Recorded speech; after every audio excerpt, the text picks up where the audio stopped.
Hey, what is going on, guys? This is SMAB Reviews, and today we're taking a look at the newest album from the band Broods titled Don't Feed the Pop Monster. Let's get to it. Broods is not a band that I've honestly ever had on my radar until I was listening to some of these singles that were coming off of this upcoming album, and it piqued my interest. I felt like this would be an album that definitely was something that I was into, as I'm very much into that 80s new wave revival sort of sound. So I was very much excited for this album.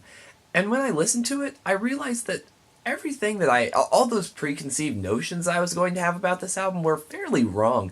This isn't necessarily that 80s synthwave sort of sound. Yes, we have a lot of synthesizer work, and it's impossible to deny the influence of that genre on this album. But honestly, this is something very different and original.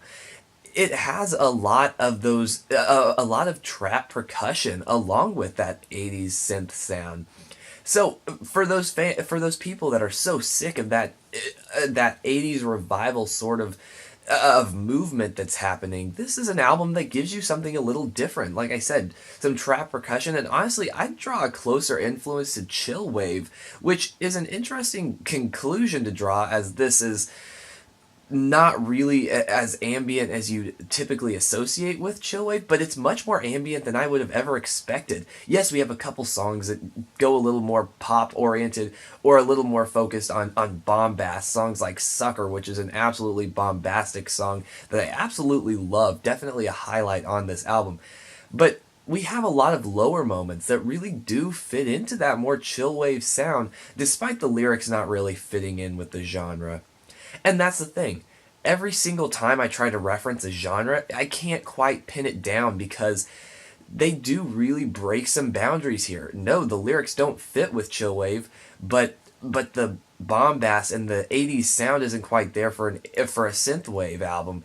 It really does have a very diverse sort of sound, and I like it. I do really like it. Now, that's not to say that every time it works perfectly. There are a lot of moments where it doesn't quite fire on all cylinders. Yes, it might be a good song, but the more ambient tones aren't quite as interesting and can get boring, if anything. For me, a song like that is Why Do You Believe Me? It's not a terrible song, but it just doesn't have anything there that draws me in. It's a very stripped back track, primarily with percussion and a little synth line, and it just doesn't do a lot. It's a little too stripped back, a little too uninteresting for me to fully get into. And that's an example of it not always working, but ultimately this album works wonderfully. Sucker is an excellent track that opens the album with a ton of energy, but it's never an energy that's quite matched in any other song. They don't ever reach such a high level of energy and excitement in any of the rest of the tracks. And that would be fine, but it kind of sets the tone in a weird way with being the very first track, as we start with a very, very bombastic sound, and then immediately following that is the track I just talked about, Why Don't You Believe Me? The track that really doesn't have a lot of energy in it at all. It's way too stripped back. So there's a lot of shifting tones, at least in that first track to the second track. After that, there is a much lower level of energy, and that's not necessarily a bad thing.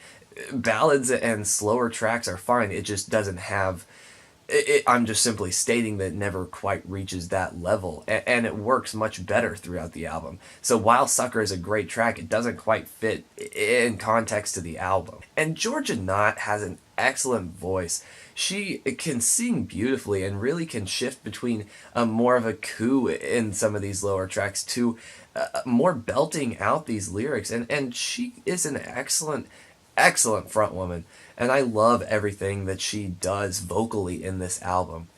This album is definitely one of those smile in spite of the danger sort of albums, because we have a lot of tracks that deal with fairly negative topics while not necessarily sounding sad or negative at all. Falling Apart encapsulates this ideal. It's this soft, beautiful, chillwave-esque song that I absolutely love, but it's dealing with a negative lyrical topic, and it proves this album and highlights what this album's doing as an album that is that smile even though everything's not going great. And there are some more negative songs, but typically listening to this album, it does have that very, very happy tone despite the lyrics not necessarily reflecting that. Dust is the one track that I want to touch on before I close up this review, as it combines some of my favorite genres in a very interesting way, and I love it. It has a lot of folk sounds, which is weird because it's not necessarily something I can pin down and say why. Yes, there's a guitar, but that doesn't make it folk by any means.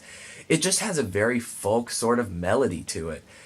But while saying that, it also has a lot of that 80s percussive sounds with the big sweeping drums and then a ton of synthesizer work.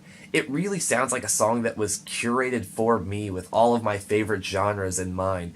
I absolutely love it, and it's definitely the highlight on this album, the one must hear off of the entirety of this release. Ultimately, though, this album is great. There are some more dull moments and a couple moments that maybe just didn't quite make sense, like including Sucker as the first track, a very high energy, high octane track, followed by a very, very slow track.